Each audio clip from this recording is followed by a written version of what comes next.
नमस्कार दोस्तों, स्वागत है आपका किसान पाठशाला में। आज हम सुरक्षा और जांच एजेंसियों से संबंधित अपना टॉपिक देखने वाले हैं, जो SSC, GD, railway, Bihar police आदि एग्ज़ाम के लिए बहुत ही महत्वपूर्ण है। दोस्तों, आप पीडीएफ के लिए हमारे टेलीग्राम चैनल से जुड़ जाएंगे। तो चलिए हम शुरू करते हैं। तो हमारा आज का पहला एजेंसी है भारतीय नौसेना। तो भारतीय नौसेना का गठन 26 जनवरी 1950 ईस्वी को किया गया था और भारतीय नौसेना का जनक छत्रपति शिवाजी महाराज को जाना जाता है। आगे है भारतीय नौसेना का जो आदर्श वाक्य है वह है सामो नो वरुणः। आप इसे जरूर ध्यान रखेंगे। और भारतीय नौसेना का मुख्यालय नई दिल्ली में है और नौसेना दिवस 4 दिसंबर को मनाया जाता है। आप कमेंट बॉक्स में बताएंगे कि 4 दिसंबर को ही भारतीय नौसेना दिवस क्यों मनाया जाता है। साथ में आप कमेंट बॉक्स में यह भी बताएंगे कि वर्तमान में भारतीय नौसेना का जो है हेड कौन है। मैं आपको हिंट्स दे देता हूँ, कृष्ण से नाम है। आप कमेंट बॉक्स में पूरा नाम बताएंगे। चलिए अब हम आगे भारतीय वायुसेना के विषय में देखते हैं। यदि हम भारतीय वायुसेना की गठन की बात करें तो भारतीय वायुसेना का गठन 8 अक्टूबर 1932 में किया गया था और इसका मुख्यालय नई दिल्ली में स्थित है। और नौसेना दिवस की बात की जाए तो यह 8 अक्टूबर को मनाया जाता है, क्योंकि 8 अक्टूबर को इसका स्थापना हुआ था। आगे है, यदि हम भारतीय वायुसेना के आदर्श वाक्य की बात करें तो यह है नमः स्पर्शम दीप्तम, यानी कि गौरव से आकाश को छुओ। और भारतीय वायुसेना का जो यह आदर्श वाक्य है यह गीता के 11वें अध्याय से लिया गया है। आप इसे ध्यान रखेंगे। और यदि वर्तमान में भारतीय वायुसेना की चीफ की बात की जाए तो उनका नाम है अमरप्रीत सिंह। आप यह जरूर ध्यान रखेंगे। आइए अब हम आगे देखते हैं। हमारा अगला एजेंसी है एनसीसी, यानी कि राष्ट्रीय कैडेट कोर। यदि एनसीसी की स्थापना की बात की जाए तो 1948 में की गई थी और इसका मुख्यालय नई दिल्ली में स्थित है। वहीं पे यदि एनसीसी के हम आदर्श वाक्य की बात करें तो वह है एकता और अनुशासन। आप इसे ध्यान रखेंगे।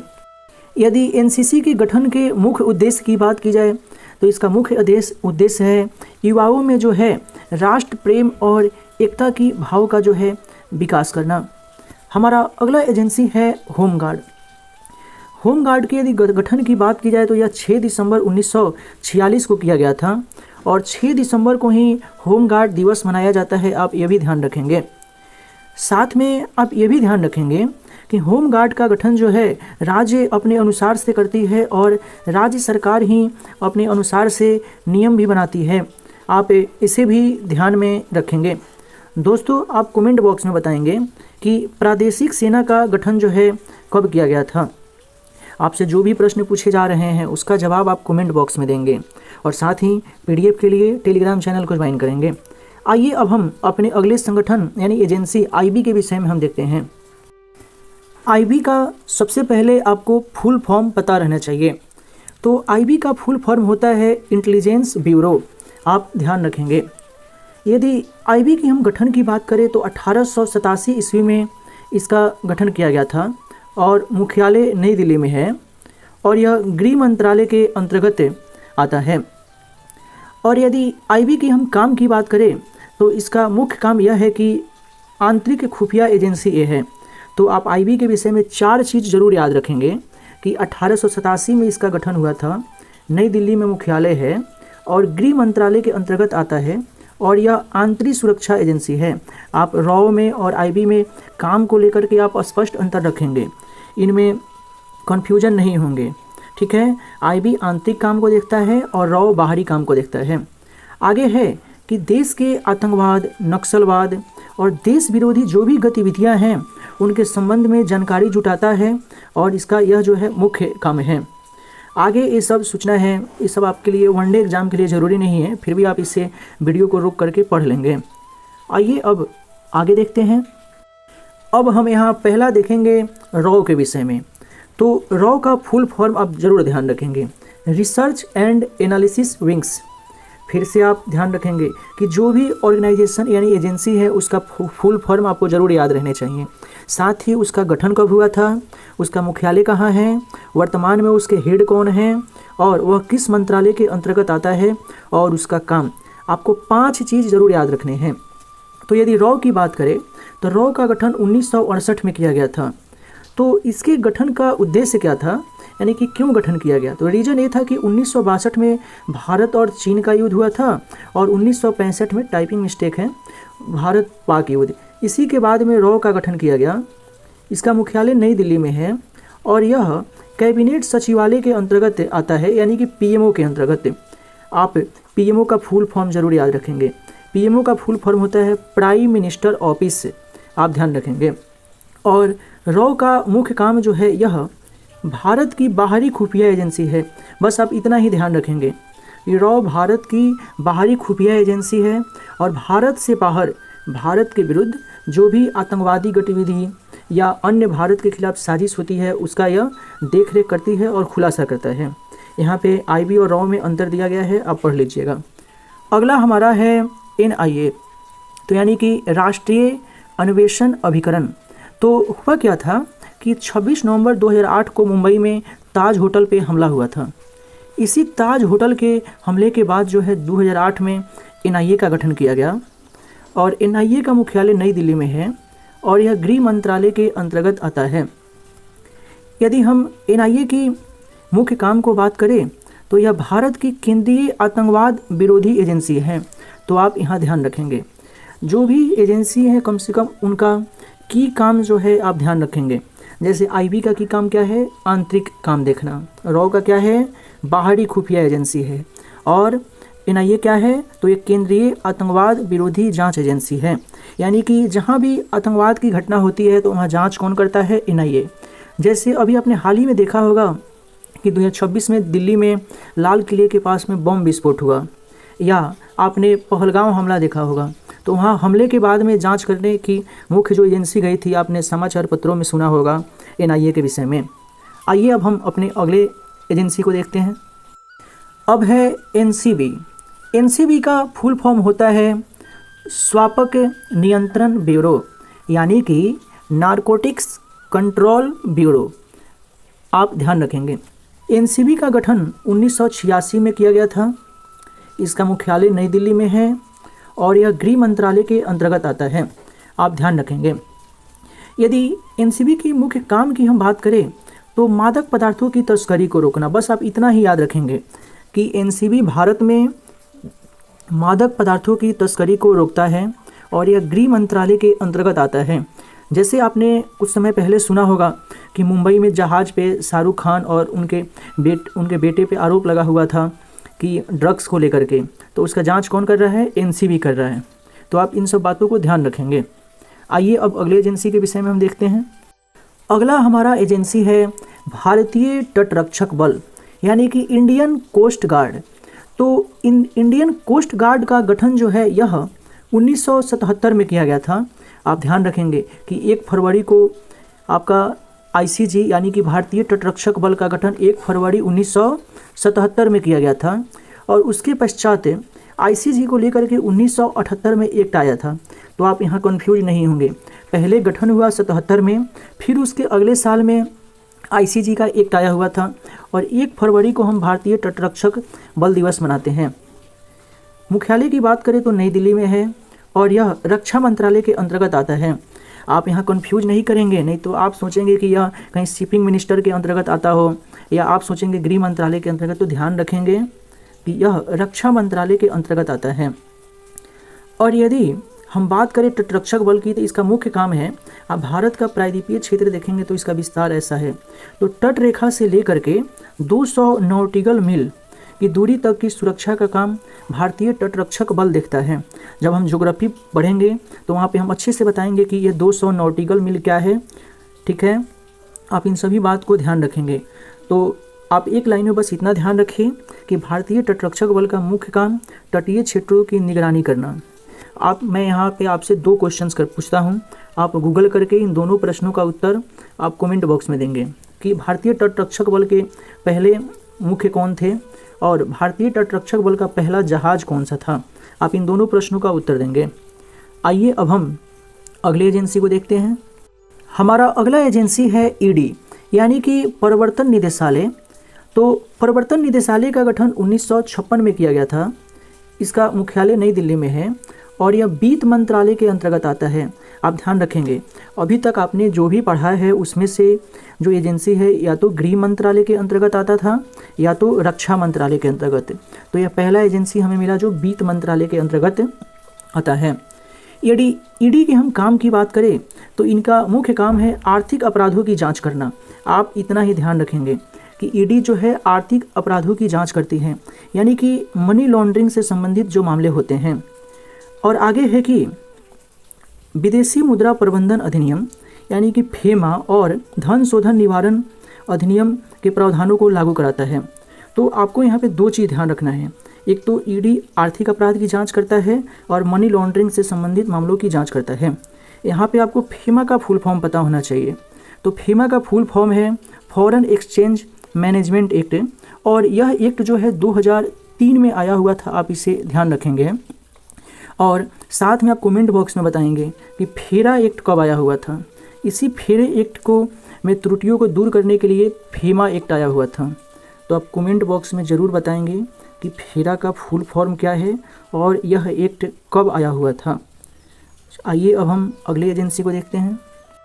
हमारा अगला एजेंसी है एसपीजी यानी कि स्पेशल प्रोटेक्शन ग्रुप। आप फुल फॉर्म प्रत्येक जितने भी आपको एजेंसी बताया जा रहा है आप उसका फुल फॉर्म ज़रूर याद रखेंगे। तो यदि एसपीजी की बात की जाए तो इसका गठन बीरबल नाथ समिति की सिफारिश पे 1985 में किया गया था। तो आप ध्यान रखेंगे। और गठन के पश्चात 1988 में एसपीजी का एक्ट आया और इसे वैधानिक दर्जा दिया गया। हम पोलिटी पढ़ेंगे तो आपको बताएंगे, वहाँ पे पढ़ाएंगे तो कि वैधानिक निकाय क्या होता है, संवैधानिक निकाय क्या होता है, कार्यकारी निकाय क्या होता है, यह सब हम वहाँ पे देखेंगे। आप यहाँ पे बस इतना ध्यान रखें कि एसपीजी जो है यह एक वैधानिक निकाय है। इसका मुख्यालय नई दिल्ली में है और यह भी जो है कैबिनेट सचिवालय यानी कि पीएमओ के अंतर्गत आता है। यदि हम एसपीजी की काम की बात करें तो इनका काम है कि भारत के जो है वर्तमान प्रधानमंत्री और उनके आधिकारिक आवास में उनके साथ रहने वाले परिवार के सदस्यों की सर्वोच्च स्तर पे सुरक्षा प्रदान करना इनका मुख्य काम है। आप कमेंट बॉक्स में फिर बताएंगे कि एक पीछे हमने संगठन एक एजेंसी को देखा, वह कौन सी एजेंसी थी, वह भी सीधे पीएमओ के नियंत्रण में आ रही थी। आइए अब अगले एजेंसी को देखते हैं। अब हमारा अगला एजेंसी है एनएसजी यानी कि राष्ट्रीय सुरक्षा गार्ड। तो एनएसजी का गठन जो है यह 1984 में किया गया था। इसका मुख्यालय नई दिल्ली में है और यह गृह मंत्रालय के अंतर्गत आता है। आप यहाँ एक चीज़ ध्यान रखेंगे कि एनएसजी के जो भी कमांडो होते हैं उनका ट्रेनिंग मानेसर में किया जाता है और यह मानेसर जो है यह हरियाणा में है। आप यह भी ध्यान रखेंगे। यदि एनएसजी की हम काम की बात करें तो इन्हें हम ब्लैक कैट्स के नाम से जानते हैं और यह जो है एक प्रकार का स्पेशल स्ट्राइक फोर्स है जिसका उपयोग हम मुख्य रूप से आतंकवाद का मुकाबला और वीआईपी की सुरक्षा के लिए करते हैं। तो आप ध्यान रखेंगे, आतंकवाद के लिए मुकाबला करने के लिए यह काम करता है और वीआईपी की सुरक्षा के लिए, और मानेसर हरियाणा में इनका ट्रेनिंग होता है। आइए अब हम अपने अगले एजेंसी को देखते हैं। हमारा अब अगला एजेंसी है CAPF यानी कि केंद्रीय सशस्त्र पुलिस बल। तो CAPF के विषय में आगे चर्चा करने से पहले आप इन सभी नामों को ध्यान रखेंगे और CAPF के अंतर्गत यह सभी आते हैं, जैसे BSF, CRPF, CISF, ITBP, SSB, NSG और असम राइफल। यानी कि UPSC के द्वारा जो CAPF का एग्ज़ाम लिया जाता है उसके तहत यदि आप सिलेक्ट होते हैं तो इनमें से किसी भी विभाग में आपको भेजा जा सकता है। और इनमें से आप ध्यान रखेंगे कि यदि पूछा जाए कि इसमें सबसे बड़ा कौन सा है तो CRPF इनमें सबसे बड़ा है जनसंख्या और काम के हिसाब से। यदि CAPF की हम बात करें तो यह गृह मंत्रालय के अंतर्गत आता है और इसका गठन 1 दिसंबर 1965 को किया गया था। इसका मुख्यालय नई दिल्ली में है और यह एक ऐसा संगठन है जो फर्स्ट लाइन डिफेंस इसे कहा जाता है। तो आपसे पूछा जा सकता है ऑप्शन दे करके कि इनमें से किस संगठन को फर्स्ट लाइन ऑफ डिफेंस कहा जाता है, तो आप ध्यान रखेंगे कि CAPF को कहा जाता है। यदि CAPF के आदर्श वाक्य की हम बात करें तो वह है जीवन पर्यंत कर्तव्य, आप इन्हें ध्यान रखेंगे। आइए अब हम अपने अगले एजेंसी को देखते हैं। अब हमारा अगला है SSB यानी कि सशस्त्र सीमा बल। तो सशस्त्र सीमा बल का गठन जो है 1963 में किया गया था और यह भी गृह मंत्रालय के अंतर्गत आता है और इसका मुख्यालय नई दिल्ली में है। यदि हम सशस्त्र सीमा बल की काम की बात करें तो यह मुख्य रूप से भारत का जिन देशों के साथ मित्रवत संबंध है और उस देश की सीमा भारत के साथ लगता है, यह वहाँ पे काम करते हैं। तो SSB जो है नेपाल और भूटान की सीमा पे जो है सुरक्षा का काम करता है और वहाँ पे यह मुख्य रूप से तस्करी, इस तस्करी में आप ध्यान रखेंगे 2 तस्करी बहुत प्रसिद्ध हैं, जैसे कि एक पहला है मादक पदार्थों की तस्करी और दूसरा है मानव तस्करी। तो इन दोनों के लिए रोकने का काम करते हैं। और अगला है राष्ट्र विरोधी गतिविधि। जैसे आपने कुछ समय पहले सुना होगा कि एक अमेरिकी नागरिक हाल ही में नॉर्थ ईस्ट में पकड़ाए हैं जो नेपाल के रास्ते से भारत में आए थे। इसी प्रकार आपने सीमा हैदर का नाम सुना होगा जो नेपाल के रास्ते पाकिस्तान से भारत आई थी। तो आप ध्यान रखेंगे कि भारत और नेपाल की सीमा पे SSB सुरक्षा प्रदान करता है। दोस्तों PDF के लिए आप हमारे टेलीग्राम चैनल से जुड़ जाएंगे। आइए अब अगले एजेंसी को देखते हैं। अब है ITBP यानी कि इंडो तिब्बत सीमा पुलिस। तो भारत तिब्बत सीमा पुलिस ITBP की गठन की बात की जाए तो 24 अक्टूबर 1962 में की गई थी। यहाँ टाइपिंग मिस्टेक है, आप ध्यान रखेंगे। इसका मुख्यालय नई दिल्ली में है और यह गृह मंत्रालय के अंतर्गत आता है। और ITBP जो है यह लद्दाख के काराकोरम से लेकर अरुणाचल प्रदेश की दीपू दर्रे के बीच भारत और चीन के बीच जो है सुरक्षा प्रदान करता है। तो आप ITBP का गठन याद रखेंगे, साथ में याद रखेंगे कि यह भारत और चीन की सीमा पे जो है ITBP तैनात हैं। और 24 अक्टूबर को जो है हम ITBP दिवस मनाते हैं, आप यह भी ध्यान रखेंगे। अब अगली एजेंसी को देखते हैं। अब है CRPF यानी कि केंद्रीय रिजर्व पुलिस बल। तो CRPF का गठन जो है 1939 में किया गया था। जब CRPF का गठन 1939 में किया गया था तो उस समय इसे हम क्राउन रिप्रेजेंटेटिव पुलिस के नाम से जानते थे, आप ध्यान रखेंगे। स्वतंत्रता के पश्चात 1947 में इसका नाम बदल करके CRPF रखा गया, आप ध्यान रखेंगे। इसका मुख्यालय नई दिल्ली में है और यह गृह मंत्रालय के अंतर्गत काम करता है। और CRPF जो है यह भारत का सबसे बड़ा केंद्रीय सशस्त्र पुलिस बल है। यह बहुत ही इम्पोर्टेंट पॉइंट है, ध्यान रखेंगे। यदि CRPF की काम की बात की जाए तो यह आंतरिक सुरक्षा, चुनाव ड्यूटी, नक्सल आदि जैसे कामों पे क्षेत्रों में यह काम करते हैं। आप कमेंट बॉक्स में बताएंगे कि CRPF में वर्तमान में कितनी महिला बटालियन हैं।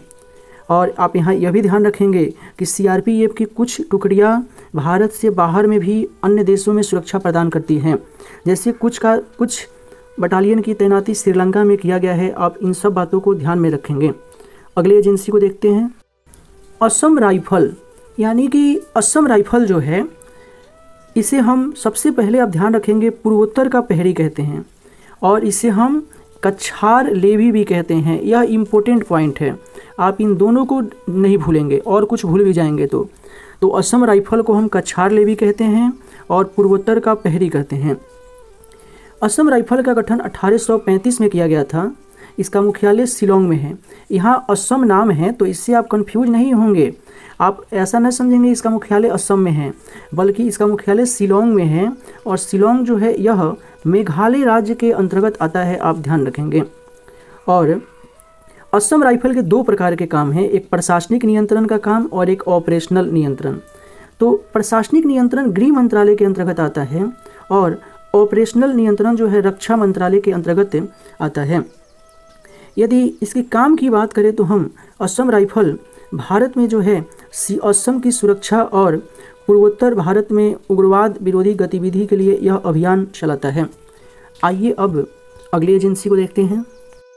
CISF यानी कि केंद्रीय औद्योगिक सुरक्षा बल। केंद्रीय औद्योगिक सुरक्षा बल का गठन 1969 में किया गया था। मुख्यालय नई दिल्ली में है और यह गृह मंत्रालय के अंतर्गत काम करता है। CISF का मुख्य काम है सरकारी उपक्रम, हवाई अड्डा, मेट्रो, परमाणु और अंतरिक्ष प्रतिष्ठान जैसे इसरो हो गया, DRDO हो गया और बार्क का आपने नाम सुना होगा। तो इन सभी की सुरक्षा का दायित्व CISF के पास है।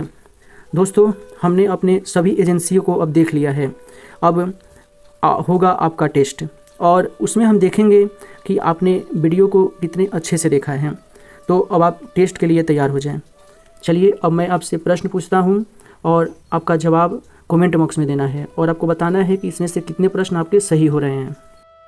हमारा पहला प्रश्न है कि राष्ट्रीय सुरक्षा गार्ड यानी NSG का मुख्यालय कहाँ स्थित है। दोस्तों, मैं 2 सेकंड का समय दे रहा हूँ, आप कमेंट बॉक्स में बताएंगे। तो NSG का मुख्यालय हरियाणा के मानेसर में है, यानी कि ऑप्शन C हमारा सही जवाब होगा।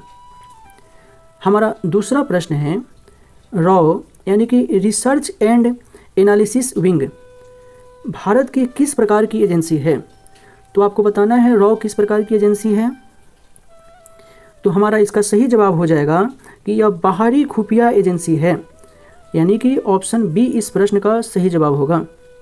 आइए अब तीसरे प्रश्न को देखते हैं। तीसरा प्रश्न है IB का मुख्य रूप से किससे संबंधित है, यानी कि IB का काम क्या है। तो IB का मुख्य काम है आंतरिक खुफिया जानकारी के लिए काम करना, यानी कि ऑप्शन C हमारे इस प्रश्न का सही जवाब होगा। आइए अब हम चौथे प्रश्न को देखते हैं। ब्लैक कैट कमांडो किस संगठन को कहा जाता है। तो ब्लैक कैट कमांडो जो है यह NSG को कहा जाता है, यानी कि ऑप्शन C हमारे इस प्रश्न का सही जवाब हो जाएगा। हमारा पांचवा प्रश्न है कि रॉ किस स्थापना किस वर्ष हुई थी। तो रॉ की स्थापना 1968 में हुई थी, यानी कि ऑप्शन C हमारे इस प्रश्न का सही जवाब हो जाएगा। अब दोस्तों, आप कमेंट बॉक्स में बताएंगे कि 1962 में किस एजेंसी की स्थापना हुई थी और 1984 में किस एजेंसी की स्थापना हुई थी और CISF का स्थापना कब हुआ था, BSF की स्थापना कब हुई थी और CRPF का मुख्यालय कहाँ है। इतने प्रश्नों का उत्तर आप कमेंट बॉक्स में बताएंगे। आइए आगे देखते हैं। तो दोस्तों, यह रहा हमारा आज का सेशन। आप PDF के लिए टेलीग्राम चैनल से जुड़ जाएंगे और यदि वीडियो अच्छा लगा हो तो हमारे चैनल को सब्सक्राइब करें, इसे लाइक करें, दोस्तों में शेयर करें और कमेंट बॉक्स में आपसे जो भी प्रश्न पूछे गए हैं उसका जवाब आप ज़रूर देंगे। Thank you.